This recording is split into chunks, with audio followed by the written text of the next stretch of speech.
Assalamualaikum warahmatullahi wabarakatuh. Salam budaya, salam cagar budaya Rahayu. Kali ini tim Balai Pelestarian Kebudayaan Wilayah 11 sedang melaksanakan kegiatan ekskavasi penyelamatan di Petitaan Sumber Beji yang berada di Desa Kesamben, Kecamatan Ngoro, Kabupaten Jombang. Balai Pelestarian Kebudayaan Wilayah 11 ini mengundang ahli hidrologi. Monggo Bapak, perkenalkan Bapak. Oke, ya. Nama saya Joko Lukmanto, ya. Kebetulan saya perwakilan dari Departemen Teknik Sipil dan Lingkungan Universitas Gadjah Mada. Nah, ini Bapak, kami juga bertanya-tanya Pak. Kira-kira sumber air yang ada di Petitaan Sumber Beji itu dari mana ya Pak? Apakah ini dari dalam tanah ataukah dari gunung atau sebelah mana gitu ya Pak? Ini bisa diceritakan Pak, mungkin dari Bapak sudah observasi yang ada di sini. Ya, oke, baik. Jadi saya datang hari Jumat itu langsung melihat sekeliling Petitaan Sumber Beji.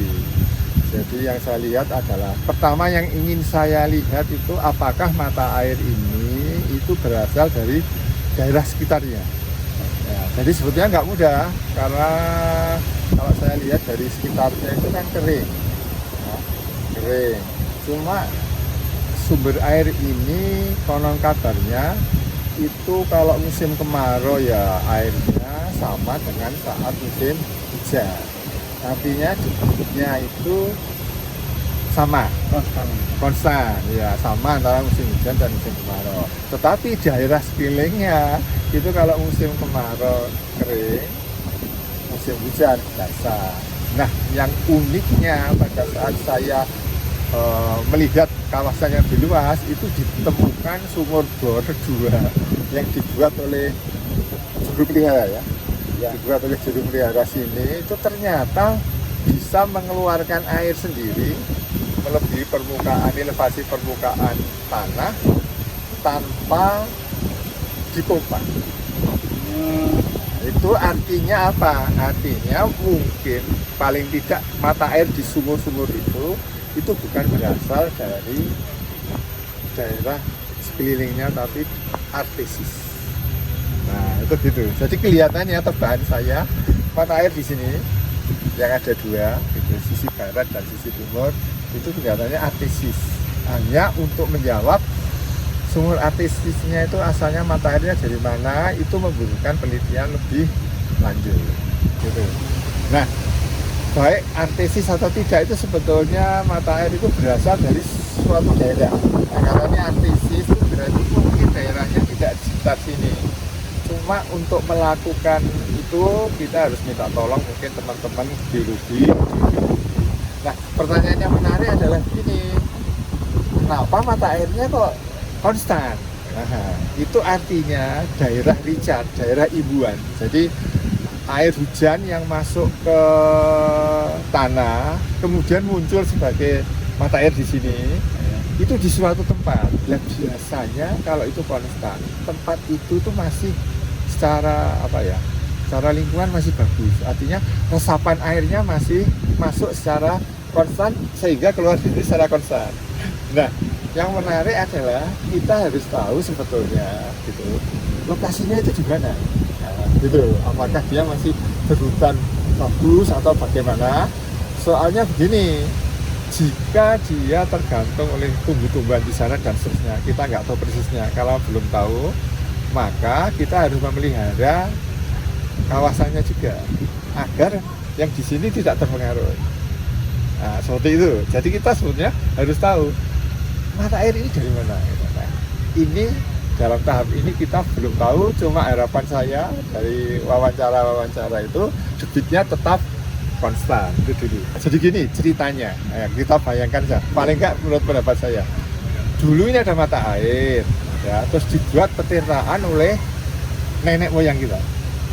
Petirtaan itu mestinya seperti kayak kolam renang itu, entah untuk nanti yang tahu teman-teman arkeologi. itu nanti untuk tempat suci atau tempat apa, tapi pasti muka airnya itu pasti tertentu gitu. Biasanya misalkan kalau dia pancuran, muka airnya pasti di bawah pancurannya. Kalau itu ada apa, arsa ya gitu, apa namanya, arsa apa, Garuda itu ya. Kalau arsa Garuda itu mesti mungkin kaki Garudanya masih terlihat. Nah dulu pasti itu nenek moyang kita, entah dari zaman apa, itu membuat elevasi muka airnya tertentu. Nah untuk membuat elevasi muka airnya tertentu, dia dialirkan dengan elevasi tertentu agar muka airnya di situ. Nah, gitu. Nah, kita nggak tahu prosesnya. Makin lama ternyata dia terpendam. Ya kan, itu kan malah terpendam. Ya, hanya mata airnya aja yang keluar. Nah, sehingga sekarang setelah diekskavasi itu yang saluran outletnya itu yang dulu elevasinya rendah sekarang sudah tinggi. Ya, sehingga elevasi muka airnya mengikuti elevasi outlet.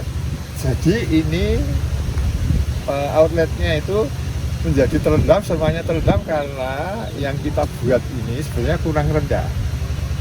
Itu gitu. Cuma kurang rendahnya itu nanti harus kita, kalau nanti ekskavasi pembangunan yang bagus, itu harus kita pikirkan bagaimana agar elevasinya sama dengan saat nenek moyang kita.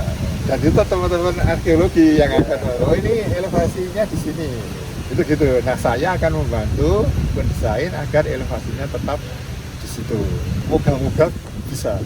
Jadi nanti kalau sudah selesai itu ya kembali seperti dulu. Katanya itu teman-teman arkeologi, muka airnya elevasinya ya yang meminta teman-teman arkeologi tolong Pak Joko elevasi muka airnya sekian. Oh oke, nanti kita buatkan. Nah itu begitu. Itu kalau di teknik sipil menjadi hidrolika. Kalau sementara ini saya tidak khawatir dengan debit, karena debit itu berlebihan. Debitnya itu tergantung berlebihan untuk kepentingan petirtaan ini, dan bahkan disarukan ke kolam renang yang sekarang ada itu masih mampu. Jadi dari sisi debit selain konstan besar. Nah permasalahannya sebenarnya permasalahan utamanya itu adalah membuat elevasinya itu cocok atau tepat untuk petirtaan sumber beji. Artinya levelnya di mana bisa dinikmati orang sekarang, baik untuk pariwisata, sejarah dan lain-lain. Nah di dalam bayangan saya itu ada tiga option atau 4 lah ya. 3 itu adalah outletnya akan kita rendahkan. Nah outlet yang sekarang itu akan kita rendahkan, tapi dia akan berpengaruh ke hilirnya. Jadi kalau air dulu kita rendahkan untuk merendahkan muka air di petirtaan sumber beji, maka outlet awal harus direndahkan, outlet air juga harus direndahkan. Harus kita lihat kontur dari outlet itu memungkinkan nggak. Nah kemudian di sisi sebelah mana itu ya, sana barat berarti sana selatan Pak. Selatan. Oke, sisi sebelah selatan kebetulan ada saluran juga. Nanti kalau yang outlet yang sekarang nggak mampu akan saya pindah ke outlet sebelah selatan. Nah, nanti kalau tidak mampu lagi harus kita buat mungkin semacam kolam kecil di hilir. Terus nanti jadi elevasinya diatur di kolam itu, tapi airnya harus kita keluarkan via saya belum tahu persis. Yang jelas kalau nggak bisa keluar secara natural, mungkin secara teknis mungkin harus dipompa dan seterusnya. Nah selain itu untuk mengamankan debit dari yang besar itu mungkin bisa juga diatur.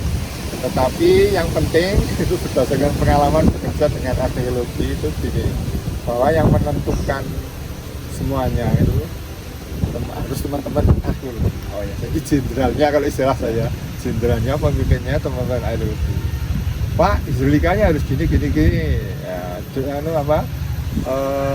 bangunan-bangunan hidrologi dan hidrolika pengatur air itu tidak boleh mengganggu pemandangan aslinya. Nah, gitu. Jadi bagaimana mereka ya memberikan solusi terhadap hidrolika keairan yang ada di sumber beji ini, baik itu sesuai dengan arkeologis pelestariannya dan juga estetika dan juga kemanfaatannya ya Pak ya. Iya, betul. Nah, ini Pak, ini kan tentu seperti saya sampaikan di awal tadi, sistem air yang ada di sini yang dekat dengan lingkungannya Pak. Nah, untuk saat ini memang melimpah dan mencukupi. Mungkin di suatu waktu mungkin ada kerusakan lingkungan dan sekitarnya, jika tidak dikendalikan kan otomatis mungkin ada kerusakan lingkungan dan sehingga air di sini akan mati. Nah, ini bagaimana Pak upaya agar sumber air di percetakan sumber beji itu bisa tercukupi terus sesuai pada masa lalunya gitu. Ya, baik. Ya, ini pertanyaan yang tricky, Jadi kalau kita punya sumber, saya mau ambil contoh tidak sumber air di sini, sumber air di mana-mana yang kebetulan mengambil air dari kawasan sekitar itu biasanya tergantung dari tata guna lahan istilah. Ya, kalau banyak pohonnya dia menyerap air banyak. Nah, itu sebenarnya berlaku juga untuk sumur artesis, tapi lokasi mata airnya, asal mata airnya itu harus kita temukan. Karena ini kayaknya tidak di sekitar sini. Maksudnya tidak di sekitar itu, tidak di samping kanan kiri kita ini, tapi agak mungkin di tempat lain. Tapi kelihatannya artesisnya itu dangkal, sumurnya itu istilahnya artesis dangkal, tidak bertekanan tinggi, ya, jadi dangkal. Nah, saya sudah minta informasi ke teman-teman geologi yang sudah pernah meneliti hidrogeologi di sini. Gitu. Harapan saya nanti ketemu lokasinya, terus nanti di lokasi itu kita survei ke sana. Kok bisa ya muka airnya, kok bisa ya airnya masuk di sini dan keluar di sana konstan, nah, kan gitu. Ya, di sana kita pelajari tata guna lahannya bagaimana. Nanti kalau istilahnya kalau masih hutan murni, saya nggak tahu sih, harus lihat geografi, lihat. Kalau masih hutan murni saya bilang alhamdulillah. Tapi kalau itu sudah kawasan hutan yang sudah yang sudah dikelola, maka kita harus memberi warning kepada teman-teman pengelola bahwa ini sebetulnya merupakan recharge daerah imbuhan yang mata airnya ada di sumber beji. Gitu. Jadi di sana harus kita kelola. Jadi akhirnya kita harus mengelola kawasan mata air, asal mata air yang ada jauh agak di kota. Nah, itu seperti itu. Jadi kalau petirtaan itu nggak pernah sekeliling, nggak pernah hanya struktur ini saja. Nah, tidak pernah itu struktur itu. Mata air itu tidak berasal, andikan berasal dari sini, itu selalu menyangkut lingkungan. Apalagi ini sumber artesis. Jadi kawasannya lebih besar. Jadi mestinya ini tidak hanya struktur pertirtaan ini yang menjadi perhatian, jadi fokus. Jadi juga yang terkait hidrologi nggak pernah. Ya, hidrologi itu nggak pernah, hidrogeologi juga begitu, tidak pernah hanya kawasan sempit. Jadi memang kalau hanya struktur ini, kita nggak bisa menangani lain-lainnya. Nah, untuk pengembangan ke depan. Ya, begitu. Nah, begini, sobat jaga budaya, ya. Inilah dari ekskavasi penyelamatan percetakan sumber beji ini.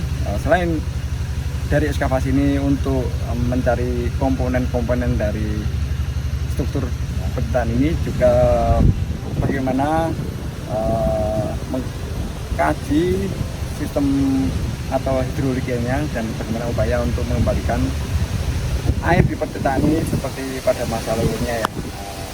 Dan ini telah disampaikan oleh sang ahli itu.